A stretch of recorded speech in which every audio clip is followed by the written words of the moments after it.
Chapter 4. The Domestic Budget.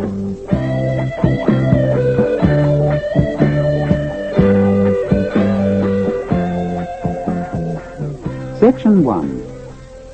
One Saturday morning, several weeks later, Arthur found several letters on his doormat. All but one were in buff-coloured envelopes. This meant only one thing: bills.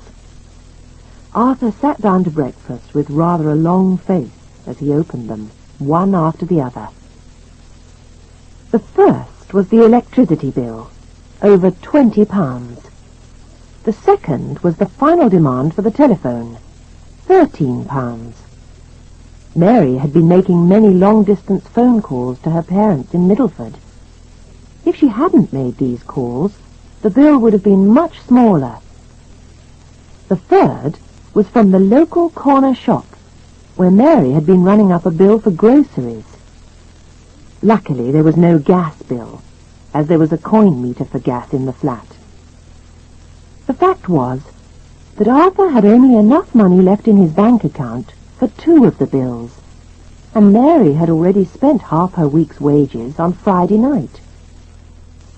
There had been a sale at one of the department stores in Kensington High Street, and Mary had bought herself a new winter coat, and had got 3 shirts and a pullover at bargain prices for Arthur. She had been very pleased with herself, because she had saved such a lot of money on them, or so she said.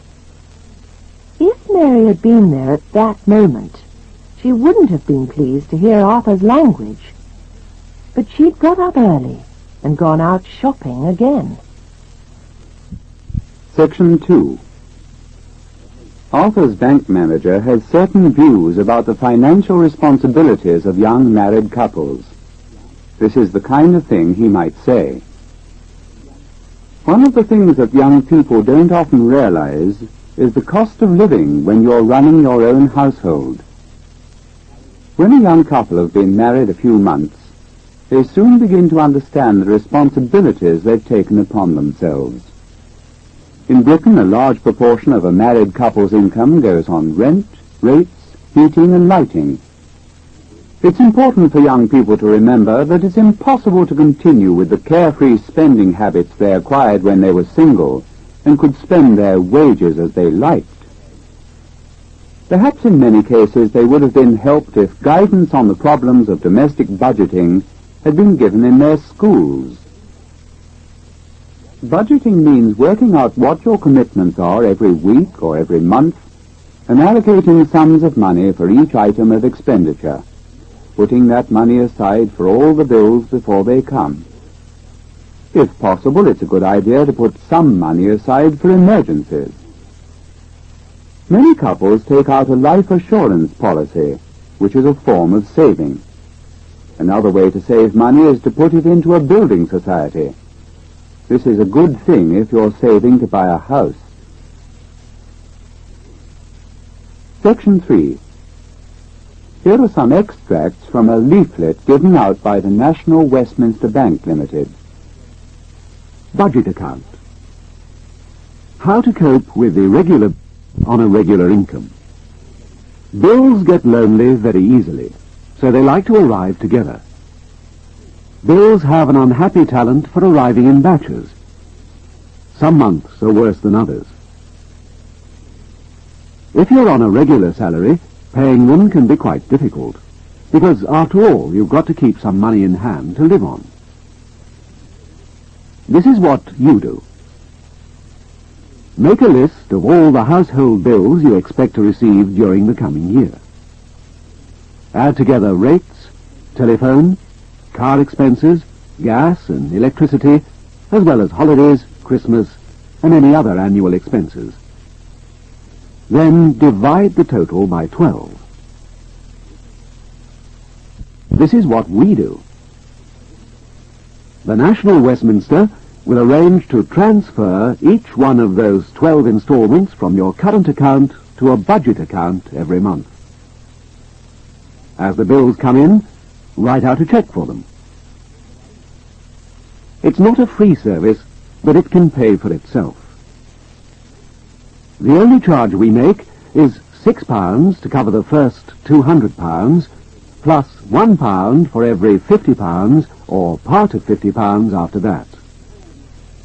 This is all you pay, even if your budget account runs temporarily into the red.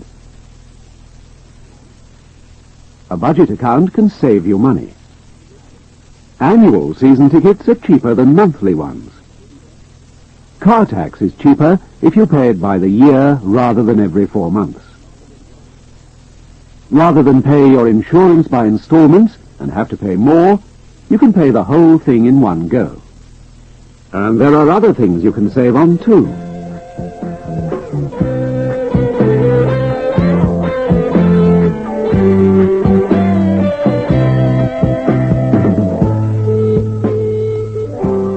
Dialogue.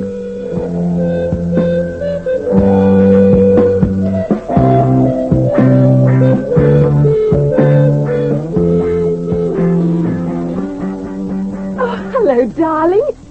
I bought you a present. I hope it fits you, but they said they'd change it if it's the wrong size. Oh, no. You haven't been spending more money, have you? Well, there was a good reduction on it, and if I hadn't gone there this morning, they'd have all been gone. What's the matter? Is there something wrong? I thought you'd be pleased. Well, have a look at these bills, then. That's what's the matter. Oh. I don't know what we're going to do. If you hadn't spent all that money at the sales, we might have had a chance of paying them. What do you mean, I spent all the money? Where's the rest of your grant gone, then? I don't know. It's just gone. Well, I like that. What would you have done if I hadn't been working? Tell me that. And what's more, when was the last time you bought me a present? Now, come on, be fair. It's all very well for you.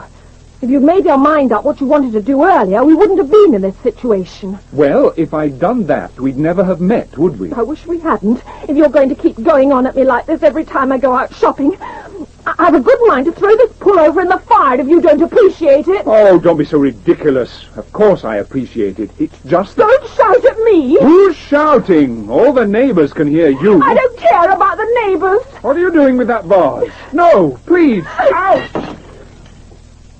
That hurt. Are you all right, Arthur? No, I'm bleeding.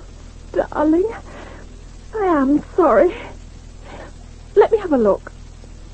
I promise I won't do it again.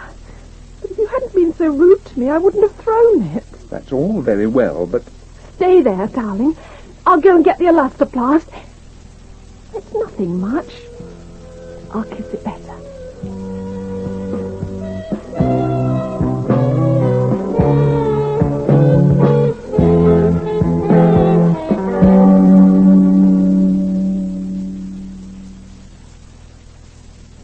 Oral Practice 1. Listen and repeat. A. All been gone. They'd have all been gone. There this morning, they'd have all been gone.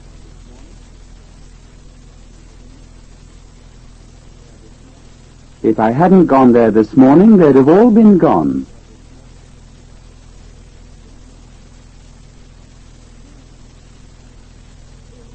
B. Been working.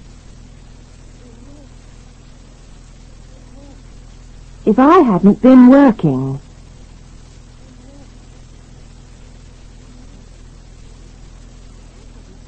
What would you have done if I hadn't been working?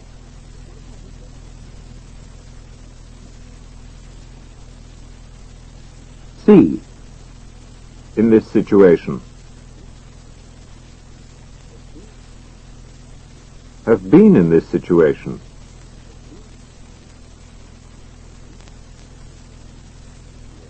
We wouldn't have been in this situation.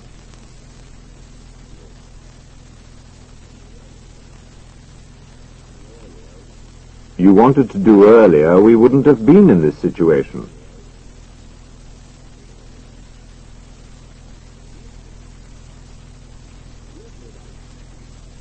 If you'd made up your mind what you wanted to do earlier, we wouldn't have been in this situation.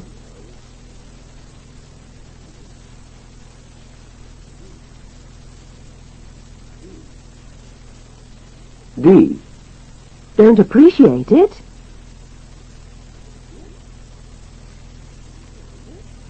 If you don't appreciate it,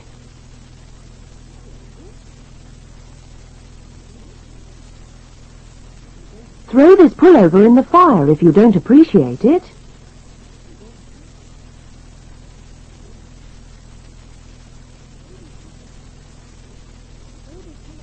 I've a good mind to throw this pullover in the fire if you don't appreciate it.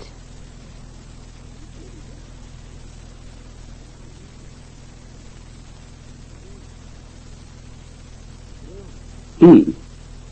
Thrown it. Wouldn't have thrown it.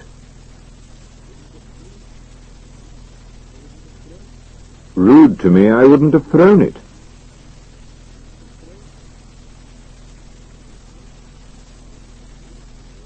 If you hadn't been so rude to me, I wouldn't have thrown it.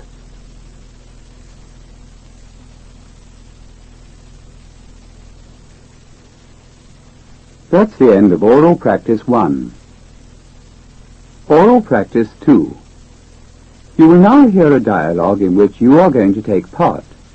Listen, please. Can you lend me £5 till payday? You must be joking. I was about to ask you the same thing. So you're broke too, are you? That's about it. In that case, I'll have to go to my father. I must say I don't like borrowing from my parents.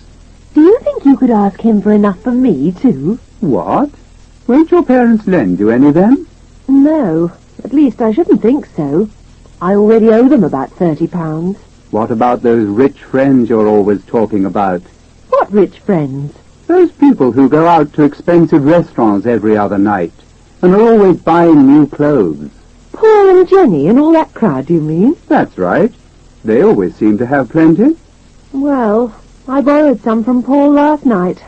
I can't very well ask him again, can I? Now you will hear the dialogue again. This time you must talk to your friend and speak at the same time as the speaker on the tape. Can you lend me £5 till payday? You must be joking. I was about to ask you the same thing. So you're broke too, are you? That's about it. In that case, I'll have to go to my father. I must say I don't like borrowing from my parents. Do you think you could ask him for enough for me, too? What? Won't your parents lend you any then? No, at least I shouldn't think so. I already owe them about £30. What about those rich friends you're always talking about? What rich friends? Those people who go out to expensive restaurants every other night and are always buying new clothes. Paul and Jenny and all that crowd, you mean? That's right. They always seem to have plenty. Well, I borrowed some from Paul last night. I can't very well ask him again, can I? Good. Now, this time you must talk to your friend on your own. You ready? Begin now.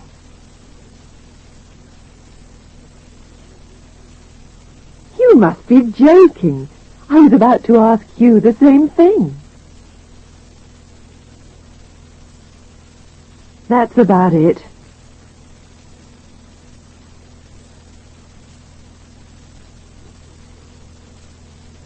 Do you think you could ask him for enough for me, too?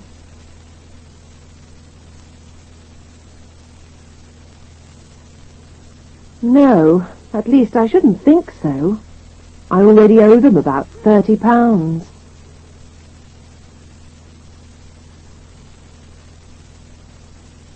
What rich friends?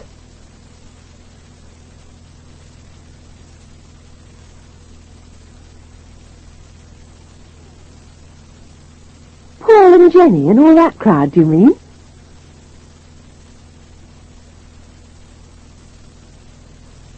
Well, I borrowed some from Paul last night. I can't very well ask him again, can I? That's the end of Oral Practice 2. Oral Practice 3. Listen carefully to the passage. When you heard it once or twice, try to answer the questions in your book. Most large shops have a sale twice a year, once in January and once in July. If they didn't have sales in January, the shops would be empty after Christmas because nobody has much money left after buying all their presents. But the reductions on the goods in the sales ensure that the shops will be busy in January. The reason given for having sales is that the shops need to get rid of all the things they haven't managed to sell the previous year. It's no good having goods in the shop if nobody is going to buy them. It's amazing that all the things that nobody wanted before can be sold quite easily by advertising them at a reduced price. Many people never go to the big shops unless there's a sale, and this makes them feel clever because they're proud of their skill in buying everything so cheaply. That's the end of Oral Practice 3. Oral Practice 4. Listen, please. She got the job because she knew the manager's daughter.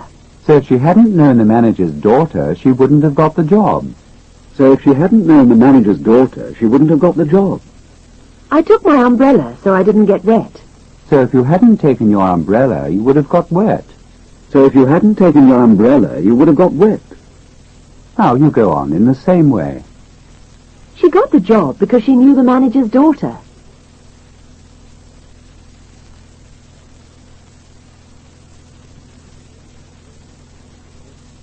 So if she hadn't known the manager's daughter, she wouldn't have got the job. I took my umbrella so I didn't get wet.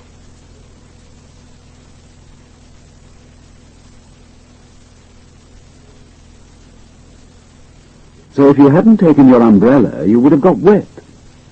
I bought this dress because it was reduced in the sale.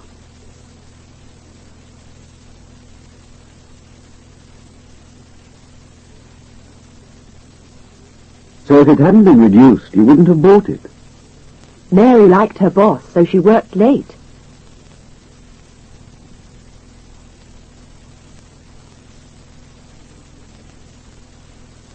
So if she hadn't liked her boss, she wouldn't have worked late. Arthur failed his examinations, so he didn't go to university.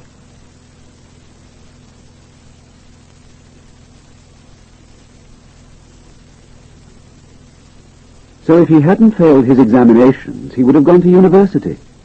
I missed the train because my watch was slow.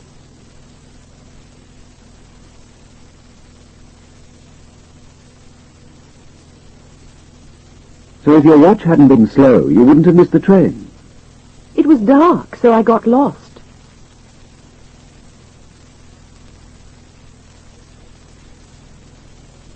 So if it hadn't been dark, you wouldn't have got lost.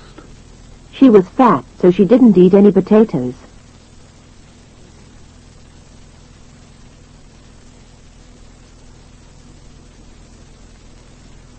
So if she hadn't been fat, she would have eaten some potatoes. The weather was bad, so we didn't go on holiday.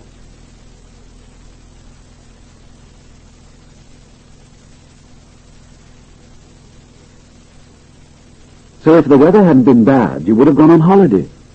She was intelligent, so she knew the answer.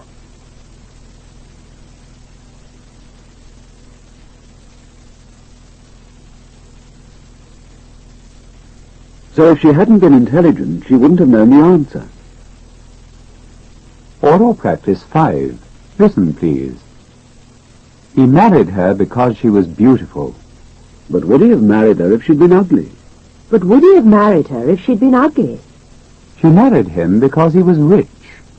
But would she have married him if he'd been poor? But would she have married him if he'd been poor? Now you go on in the same way. He married her because she was beautiful.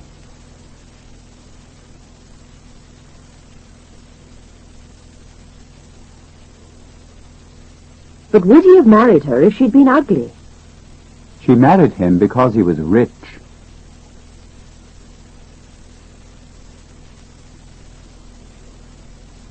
But would she have married him if he'd been poor? I didn't like the last exercise because it was difficult.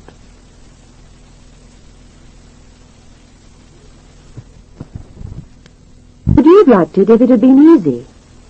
Arthur caught the 6 o'clock train because it was fast.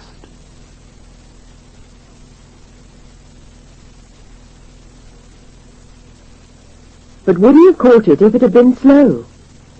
She caught a cold because the window was open.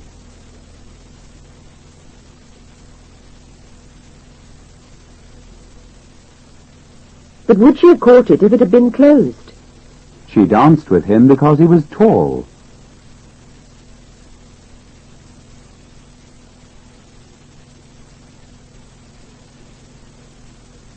But would she have danced with him if he'd been short? Arthur ate his breakfast because he was early.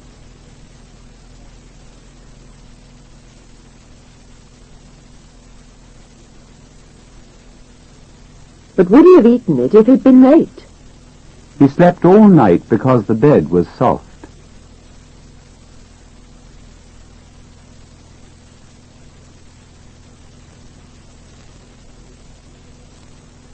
But would he have slept all night if it had been hard?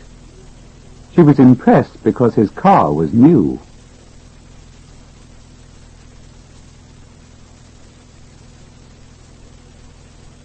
But would she have been impressed if it had been old? She enjoyed the sandwiches because they were thin.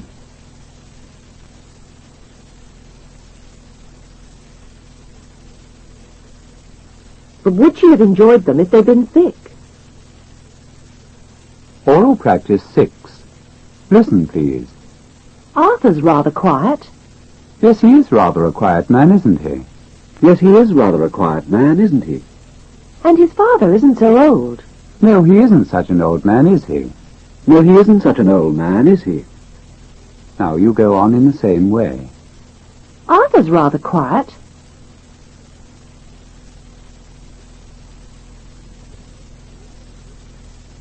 Yes, he is rather a quiet man, isn't he?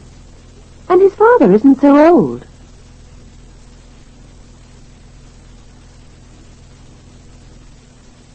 No, he isn't such an old man, is he? And his sister's quite nice.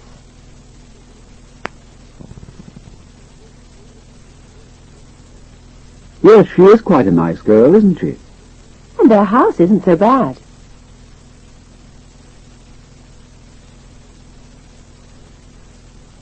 No, it isn't such a bad house, is it? And their friends aren't so bad either.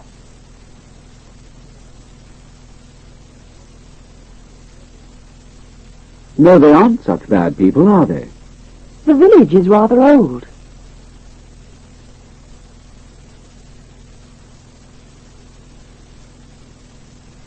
Yes, it is rather an old village, isn't it? But our town's quite peaceful too.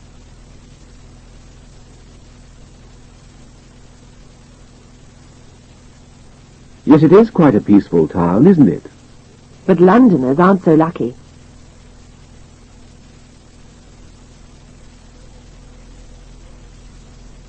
No, they aren't such lucky people, are they?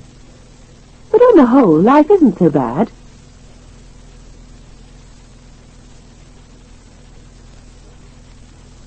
No, it isn't such a bad life, is it? In fact, we're rather lucky.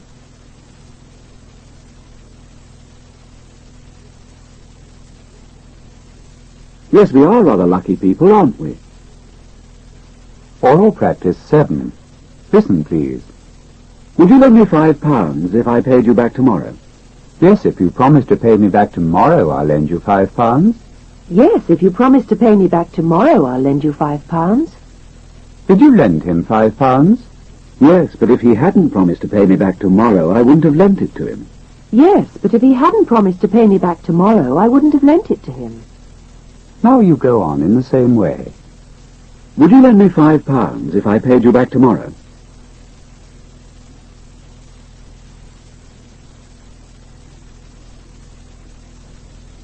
Yes, if you promise to pay me back tomorrow, I'll lend you £5. Did you lend him £5?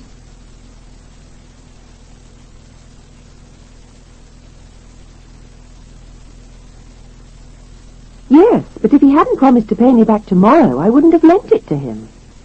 Would you tell me your age if I didn't tell anyone else?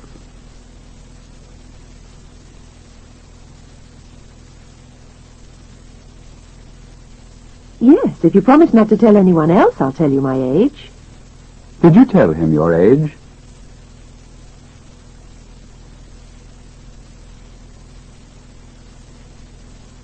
Yes, but if he hadn't promised not to tell anyone else, I wouldn't have told him.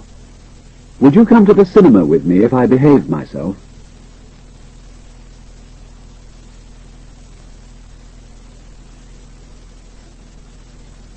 Yes, if you promise to behave yourself, I'll come to the cinema with you. Did you go to the cinema with him?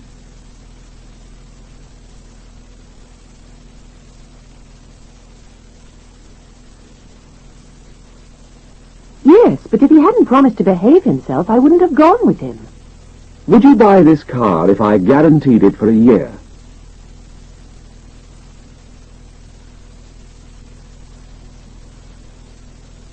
Yes, if you promise to guarantee it for a year, I'll buy it. Did you buy that car?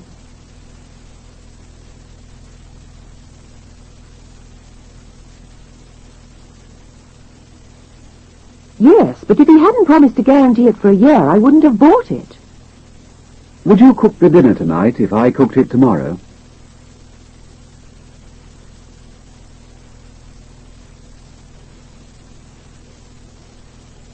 Yes, if you promise to cook the dinner tomorrow, I'll cook it tonight.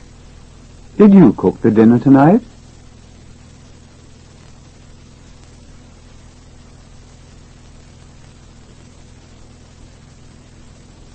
Yes, but if he hadn't promised to cook it tomorrow, I wouldn't have cooked it tonight. Oral practice 8. Dictation. Cover up the passage and listen, please. One of the most annoying things that can happen is that when you want to buy something expensive, like a television or a washing machine, you go along to a sale in a large department store and find what you want. A big reduction is advertised. You buy the article and feel pleased that you have got what you want at less than the normal price. You walk out of the shop and by the purest chance look into another window 4 doors away. There, in the window, is the same item you have just ordered and paid for, and it's several pounds cheaper. Now you'll hear the passage again, and this time you must write down what you hear. Stop the machine at the pauses. One of the most annoying things that can happen is that when you want to buy something expensive, like a television or a washing machine, you go along to a sale in a large department store and find what you want. A big reduction is advertised. You buy the article and feel pleased that you have got what you want at less than the normal price. You walk out of the shop and by the purest chance look into another window 4 doors away. There in the window is the same item you have just ordered and paid for, and it's several pounds cheaper. Now here's the passage again. One of the most annoying things that can happen is that when you want to buy something expensive, like a television or a washing machine, you go along to a sale in a large department store and find what you want. A big reduction is advertised. You buy the article and feel pleased that you have got what you want at less than the normal price. You walk out of the shop and by the purest chance look into another window 4 doors away. There, in the window, is the same item you have just ordered and paid for, and it's several pounds cheaper. Now check the dictation in your book. That's the end of chapter 4.